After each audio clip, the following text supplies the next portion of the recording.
আমরা জিম্বাবুর বলি বা যাই বলি, পাকিস্তানের সেরা ব্যাটসম্যান হচ্ছে বাবর আজম। বাবর আজমকে অবশ্যই এই ম্যাচে নেওয়া দরকার। পাকিস্তান জিম্বাবুয়ের ওডিআই ম্যাচে হারতে চলেছে পাকিস্তান। জি হ্যাঁ, এটাই সত্যি। জিম্বাবুর দলে নেই বিধায় কি পাকিস্তান হারতে চলেছেন এই ম্যাচটি? আপাতত দৃষ্টিতে তাই মনে হচ্ছে। বিকজ জিম্বাবুর অর্থাৎ বাবর আজম, যাকে সবাই ভালোবেসে জিম্বাবুর বলে ডাকেন, কারণ জিম্বাবুর সাথে তার অসাধারণ ব্যাটিং হিস্ট্রি। যখনই তিনি একটু ব্যাটিং খারাপ খেলেন, তখনই জিম্বাবুয়েতে যেয়ে তিনি দুর্দান্ত একের পর এক শতক হাঁকিয়ে আসেন, নিজের ফর্মটাকে চাঙ্গা করে আসেন। সেই জিম্বাবুর এবার পাকিস্তানের যে জিম্বাবুয়ের ট্যুর, সেখানে তিনি নেই, যার কারণেই হারতে বসেছে পাকিস্তান দল। 205 রানের একটি ছোট্ট টার্গেট ওডিআইতে, যেটা সংগ্রহ করতে গিয়ে এখন যখন ভিডিও করছি তখন পাকিস্তান মাত্র 60 রানে 6টি উইকেট হারিয়ে ফেলেছে। বৃষ্টির কারণে আপাতত খেলা বন্ধ। যদি খেলা হয় তাহলেও পাকিস্তান হারবে, আর যদি খেলা না হয় তাহলেও পাকিস্তান হারবে। ডিএল মেথডে জয়লাভ পাওয়ার জন্য দ্বিতীয় ইনিংসে মিনিমাম 20 ওভার খেলা হইতে হয়। সেখানে পাকিস্তান 21 ওভারে 60 রানে 6টি উইকেট হারিয়ে ফেলেছে। অর্থাৎ তাদের আর জয়ের কোনো সম্ভাবনা দেখা যাচ্ছে না যদি আর খেলা না হয়। আবার যদি খেলা হয় তাহলে হয়তো বা 70 কিংবা 80 রানে অল আউট হওয়ারও একটি লজ্জা তাদের হইলেও হইতে পারে।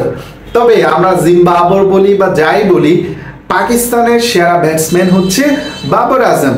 বাবর আজমকে অবশ্যই এই ম্যাচে নেওয়া দরকার ছিল, অন্ততপক্ষে তার 2-1টা শতকের জন্য হলেও বা সহজ কিছু জয়ের জন্য হলেও জিম্বাবুরকে এই ট্যুরে ইনক্লুড করা দরকার ছিল, বা আজকের এই ম্যাচে তাকে নেওয়া দরকার ছিল। যাই হোক, পাকিস্তান সবসময় মাথা মোটা টিম, তারা হয়তো এই জিনিসগুলো ভাবে নাই, বা জিম্বাবুর তিনি নিজেও হয়তো বা ভেবেছিলেন যে আমার নামের সাথে যে জিম একটা শব্দ অ্যাড হয়েছে, এটা থেকে কিছুটা যদি আমি মুক্তি পেতে চাই তাহলে জিম্বাবুয়ের সাথে সামনের কয়েকটি সিরিজ থেকে নিজেকে প্রত্যাহার করাই যুক্তিসঙ্গত, এবং সেটাই হয়তো বা তিনি করেছেন। আরেকটা জিনিস, এই জিম্বাবুয়ের কথা বলে আমাদের বাংলাদেশে একটা সময় এরকম একটা প্লেয়ার ছিল, তার নাম শাহরিয়ার নাফিস। তিনি বর্তমানে বোর্ডে আছেন, বিসিবিতে আছেন। তিনি সবসময় সেঞ্চুরি মারতেন জিম্বাবুয়ের সাথে। তো তাকে সবাই বলতো যে জিম্বাবুয়ের সাথে ফাটাফাটি খেলে, অন্য দলের সাথে গোল্লা মারে, এবং সে এটা নিজেও জানতো। তাকে টক শোতে বা রেডিও লাইভে অনেকেই অনেকবার এই বিষয়টা জিজ্ঞেস করেছিলেন। তিনি বলেছিলেন যে তিনি শুধুমাত্র জিম্বাবুয়ের সাথেই ভালো খেলতেন না, অন্য দলের সাথেও খেলতেন। তবে প্রতিটা দলেরই এরকম কিছু প্লেয়ার থাকে যারা স্পেসিফিক 2-1টি দলের সাথে সবসময় ভালো খেলেন। যেমন বাংলাদেশের লিটন কুমার দাস, তিনি ইন্ডিয়ার সাথে মোটামুটি ভালো খেলেন। ঠিক তেমনিভাবে জিম্বাবুয়ের সাথে ভালো খেলেন বাবর আজম পাকিস্তানের। এরকমভাবে অনেক ইন্ডিয়ার একটা প্লেয়ার ছিল দীনেশ মুঙ্গিয়া, তিনি অস্ট্রেলিয়ার সাথে সবসময় ভালো খেলতেন। এবং একটা সময় ক্রিকেটে এরকম ছিল, যেই প্লেয়ার যেই দলের সাথে ভালো খেলে সেই প্লেয়ারকে ওই সিরিজে নেওয়া হইতো।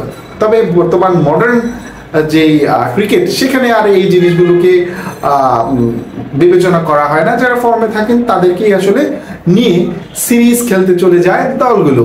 তো যাই হোক, আমরা আশা করব পরের ম্যাচে হয়তো পাকিস্তান কামব্যাক করবেন, এবং জিম্বাবুয়ের জন্য শুভকামনা থাকলো, তাদের প্রতি এক্সট্রা অভিনন্দন থাকলো। প্রথম ম্যাচটি তারা জিতে এগিয়ে গেল এই সিরিজে, পাকিস্তানের জন্য সমবেদনা থাকলো। আশা করি পাকিস্তান নব উদ্যমে এসে আবারও জিম্বাবুয়েকে হারাতে সক্ষম হবে।